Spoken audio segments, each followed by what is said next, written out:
হ্যাঁ হ্যাঁ, চলে এসেছে আরও একটি পার্সেল আনবক্সিং ভিডিও। তো শুরু করা যাক। যখনই মোবাইলে নোটিফিকেশনটা আসলো যে পার্সেলটা ডেলিভারি হয়ে গেছে, তো সাথে সাথে নিচে চলে গেলাম আর পার্সেল যেখান থেকে আমরা রিসিভ করি সেই রুমে জাস্ট আমাদের কি কার্ডটা পাঞ্চ করে আমাদের বড় একটা পার্সেল নিয়ে আমরা বাসায় চলে আসলাম। আসার পরে সাথে সাথে বসে পড়লাম এটা আনবক্সিং করতে। এটা কিন্তু প্রায় 1 মাস আগের ভিডিও, যেটা এডিট করতে আমি এত লেট করে ফেলেছি। তো দেখি প্রথমে কি এসেছে। প্রথমেই এসেছে অভিকের একটা মোটা জ্যাকেট, যেটা আমি অর্ডার করেছিলাম কারণ এখানে অনেক বেশি ঠান্ডা আর আমরা শীতের অত কাপড় নিয়ে আসিনি। অলরেডি আমরা অনেকগুলো কিনেছি, তারপরেও এটা আবার দেখে ভালো লাগলো তাই কিনে ফেলেছি। এরপরে এসেছে একটা ফোন কাভার, এটা ট্রান্সপারেন্ট, দেখানোর কিছু নেই তেমন। এরপরে এসেছে আমার একটা লং ব্ল্যাক সোয়েটার, এটা আসলে আমরা ম্যাচিং করে নিয়েছিলাম। ওর যেহেতু একটা ব্ল্যাক কালারের জ্যাকেট কেনা হয়েছে এই জন্য নিয়েছিলাম, তবে কোয়ালিটি বেশ ভালোই। এরপর এসেছে একটা ইয়ারিং স্টোরেজ বক্স, ছোট ছোট যেই ইয়ারিং গুলো হয় টপ, সেগুলো সুন্দরভাবে অর্গানাইজ করে রাখা যাবে এই জন্য নেওয়া। এরপর এসেছে একটা অনেক সুন্দর ডিজাইনের মিরর, যেটা আমি অনেক কম দামে পেয়েছি। আর এটা আমি একটা রিল দেখে নিয়েছিলাম, ভেবেছিলাম যে ওই ভিডিওটা রিক্রিয়েট করব, কিন্তু এটা নেওয়ার পর আর সেই ভিডিওটা বানানো হয়নি। তো যাই হোক, এরপরে এসেছে একটা হোম ডেকোর আইটেম, একটা প্রিটি ওয়াল হ্যাঙ্গিং টাইপ, যেটা দেওয়ালে লাগানোর পর অনেক সুন্দর লাগছিল। এরপর এসেছে একটা লং স্কার্ফ, এই স্কার্ফগুলো আমি আসলে শর্ট ওড়না হিসেবে ইউজ করি বিভিন্ন টপের সঙ্গে।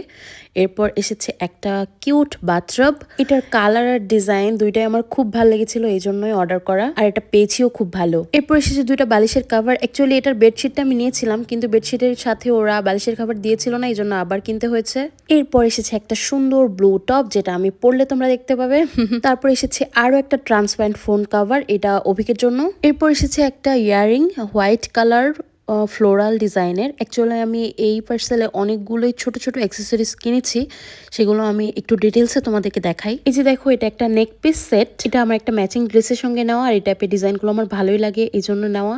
এরপর এসেছে একটা ব্রেসলেট, এই যে ডিজাইনটা এমন। তারপর নিয়েছিলাম একটা রিং সেট, যেটার মধ্যে এই 4টা ডিজাইনের রিং ছিল, কিন্তু এর মধ্যে 3টাই আমার আঙুলে হয়নি আনফরচুনেটলি। আর এই সিম্পল ডিজাইনের সেটটা যে আমার এত পছন্দ হয়েছে কি বলবো, তার সঙ্গে এটাও চেনে। কিন্তু এই ধরনের কিউট কিউট অ্যাক্সেসরিজ গুলো অনেক আছে, জাস্ট রিভিউ দেখে ভালো ভালোগুলো চুজ করতে হয়। এরপরে নিয়েছি একটা কি কার্ড হোল্ডার, এটার ভেতরে আমি বিভিন্ন রকম কার্ড রাখতে পারবো, আবার কি কার্ডটাও লাগিয়ে রাখতে পারবো। এরপর এসেছে আরো একটি ফোন কভার, কিন্তু আগেরটার মতো না, এটা একটু কালারফুল, লাইট পিঙ্ক কালারের, যে ডিজাইনটা আমার খুবই ভালো লেগেছিল। একটু চাইল্ডিশ টাইপের, কিন্তু আমার তো এই টাইপের ডিজাইনগুলো ভালোই লাগে, তোমরা সবাই জানো। এরপর এসেছে একটা ব্ল্যাকেট রিমুভার স্ট্রিপস, যেটা আমি অলরেডি ইউজ করে ফেলেছি আর ভালোও লেগেছে আমার। এরপর নিয়েছি আরো একটা সুন্দর ফ্লোরাল ইয়াররিং, এই যে দেখো ডিজাইনটা কত সুন্দর আর কালারটাও সুন্দর না। আসলে এই পার্সেলের বেশিরভাগ অংশেই ছিল এরকম ছোট ছোট অ্যাক্সেসরিজ, আর এগুলো সুন্দরভাবে অর্গানাইজ করে রাখার জন্য আমি 2টা স্টোরেজ বক্সও নিয়েছি। এর মধ্যে একটা ছোট আর একটা একটু বড় সাইজের কাঠের।